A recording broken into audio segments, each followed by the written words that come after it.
Well, hello. Welcome to my channel. If you're new here, my name is Van. That's Blue Bear. He's always in the videos. And today we are going to be talking about PNES. My last video, I kind of gave like a brief synopsis of what goes on with PNES and how to deal with it if you're somebody who has it. I am not a medical professional. I say that because what I say here is from personal experience. It may not work for you. It may not work for somebody who you know who deals with PNES.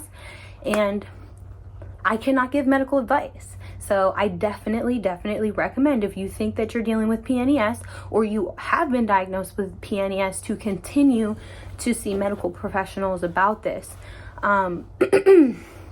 So today I really wanted to talk about self-regulating around people who also deal with tics and PNES. PNES is non-epileptic seizures, for those who are not sure what that is, and I keep saying PNES, and you don't know what it is. Non-epileptic seizures, that means that you are having bodily movements that are being caused by, or rather that are not being caused by misfirings in the brain. I have both. I have epilepsy and I have PNES. Last year I had the brain surgery to stop the epileptic seizures, but I still deal with PNES. My non-epileptic seizures have decreased significantly due to the fact that I'm not having epileptic seizures anymore, and also because I've done a lot of work around stress and that I had been carrying for years. And I was extremely disassociated from that stress. And so when I was told that I had PNES and it was a stress-related illness, I said, what are you talking about? I'm not stressed. I'm living my best life. But truly, I wasn't. Truly, all of my trauma just sat inside of my tum-tum, and I was up here living my best life. And I say all that because that is what PNES is. PNES is the buildup of stress inside of the body, and we have to learn how to expel that stress without it being through movements that we didn't give permission to our body to make, right? In my last video, I talked about one of my most common tics is like this to the side shoulder tic that happens, and like my head will get caught here sometimes. Sometimes I can't talk. Words won't come out. Sometimes my entire body locks up and I need to be, on the ground or sat down. My PNES looks similar to epileptic seizures sometimes, where it's full body convulsions, but my eyes are open, and sometimes I can tell you I'm okay.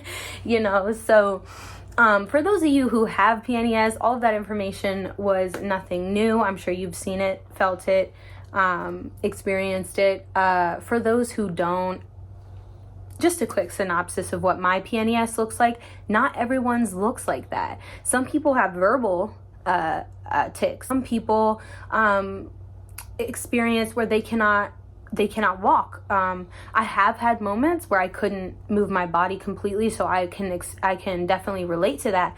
But I've also had people share about how their legs just do not work when they're having their worst moments, and so they've had to be given wheelchairs and things like that. I am extremely fortunate in that, some of my episodes that have taken my ability from me have gone and allowed me to come back to where I can get around on my feet.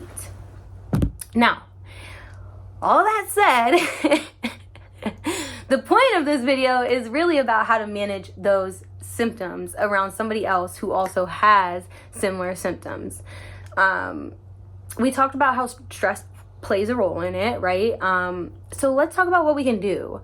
I did write some of this down to kind of keep myself on task, and we've seen how that has gone so far. But one of the things that is really important to note is that tics are not contagious. It might feel like it.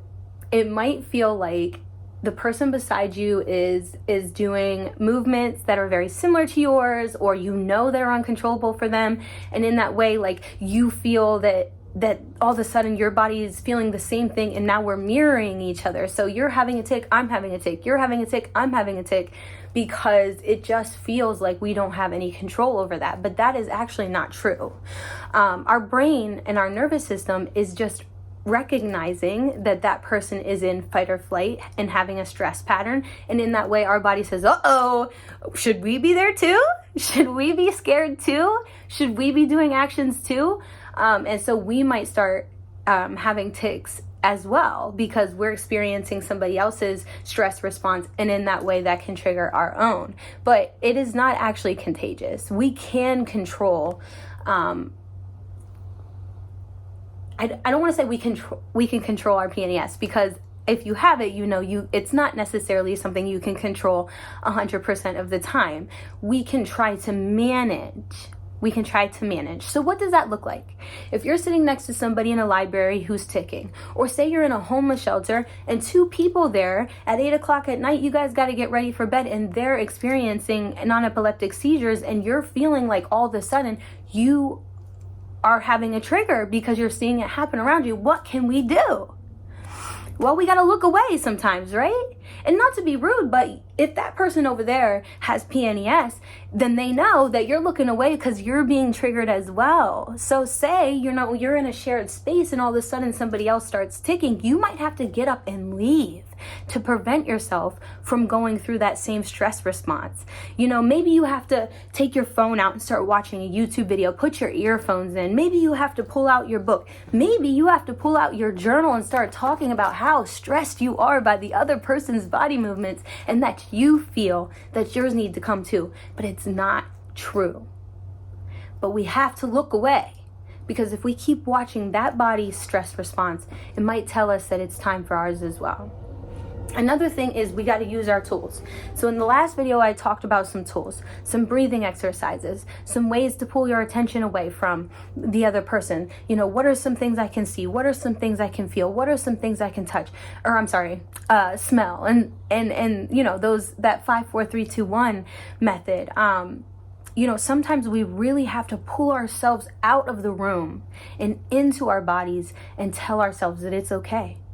It's okay. And we can calm. That other person is not calm, and that is okay for them, because we can calm. So sometimes we have to, like I said, look away, leave the room. Sometimes, that person over there is having PNES or tics. Well, I'm not over there and I can't look that way because I'm triggered. Because now my body is saying, oh, the neck thing. Oh, the neck thing. Oh, your arm wants to shoot up. Oh, your arm wants to shoot up. That's another one of my tics. I have to look away from that person because I'm being triggered. And that is okay. And if another person feels offended by that, maybe you need to have a conversation later where it's like, hey, sometimes my non-epileptic seizures get triggered by seeing yours, or my tics get triggered by seeing yours. And when I look away, I'm not trying to be rude, my friend. I'm just trying to prevent my own bodily reaction. And that's okay. Sometimes that can feel so disrespectful to look away from someone while they're struggling, but that is not. If you are preventing your own, you must.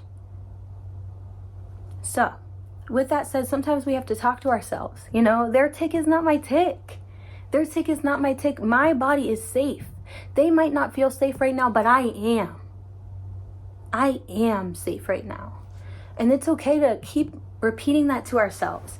And maybe our tics even start. Maybe my neck starts going, because I know the person behind me is having it, but I can calm myself.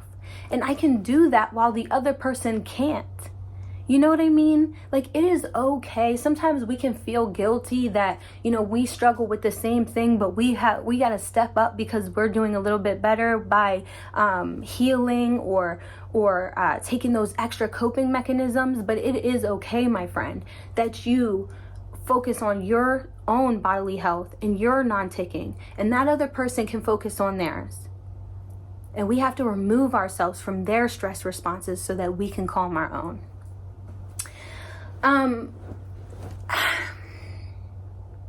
One of the reasons why I made this video is because my partner shared with me that he works with some folks who spend time together and who both struggle with non-epileptic seizures. And with that, we want to make sure that we can provide support for another person, but we also want to make sure we're not triggering ourselves. And that's why I say it is okay to take a step back. It is okay to remove ourselves. You can still support someone without overwhelming your own physical health and, anxieties and things like that. So that's why I say, you can take some space. You can say to your friend, hey babe, listen, your tics right now, I see them and I'm sorry that you're dealing with them. I'm starting to feel that in my body too. So I'm going to leave the room and I'm going to come back. I will be back, but I have to leave the space so that when I come back, we're not bouncing off of each other. We're not dancing, and that's okay. Now, me, I'm a little bit further off. Like I said, I've been working on this for over a year now. So sometimes I'm able to sit in the same room as my friend while they tic and hold my own, because I can say to myself, I'm okay. Like, I don't have to express stress physically right now. I'm okay. And then I can ask my friend if I can be support. Is there something you're stressed about? Is there something you want to talk about? Do you want a hug? Like, sometimes just a hand held can be the reassurance that a friend needs to know that they're okay while they're having their non-epileptic seizures and their tic disorders. And the other thing, like I said, we just got to keep our own bodies calm. We have to make sure that our own body's calmness is our priority, because when we start to have the stress response, we're not helping. We are not helping. And now we are both here flapping fish, okay? And so I say all that because I have sat in the same room with someone who has a stress response that looks like tics. And I have bounced off that person. And I have decided not to bounce off that person and do the additional work to make sure I'm not bouncing. It is possible. And that's why I'm making this video, because I want you to know it is possible. It is hard, but it is possible. And it is okay for you to remove yourself from a situation that is causing you to have your symptoms. You might have to tell a friend, I'm so sorry, my friend, but I cannot be the one to support you right now. You may have to call someone else. I cannot do it, because otherwise you and I both are here doing the same thing and needing support. It's okay. It is okay. You're not alone in this. Your body is learning new ways to handle stress, and with time, and with practice, you can work yourself out of the stress response being physical, being what seems, without your permission. It just takes time. You have to be patient with yourself and with others. We cannot worry about another person's health process and where they are along their way. Only thing we can do is worry about where we are and how our body is responding to the environment and those around us. If this video has helped you, share it with somebody else who might need it. I just want you to know that, if you're dealing with PNES, no matter where you are in that process, you are doing great. Keep going. We can break the pattern of our body taking control when we are in stress, because we're in fight or flight. It takes time. It does. But we can take control. And one of those actions means removing ourselves from triggering environments. And if that means that your best friend is sitting beside you ticking and you need to get up and go to the bathroom, do it. Because otherwise you both are sitting there ticking together and then you just put on a song and you're dancing. We don't need that. We don't need that. And like I said in the last video, maybe in this one, but in the last video, I think I mentioned it. We are building pathways in our brain. And if we want the pathways to be clear of tics, we need to remove ourselves from the environment that's causing it. Sometimes we can't. Sometimes we can't. Sometimes we're in a library and we can't leave because we have stuff waiting for us at the printer. Sometimes we're in a shelter and there's 2 other people who are taking around us and we got to sleep tonight. We got to sleep someplace warm and dry. And so we can't leave. But There are other methods that we can take to try to remove ourselves from that trigger, turning away from that person, removing ourselves from the room, putting on headphones and listening to something on YouTube or a song we know we love, calling a relative, and removing ourselves as far away from that trigger as we can. It is possible, my friend. We can do it. I've done it, and so can you.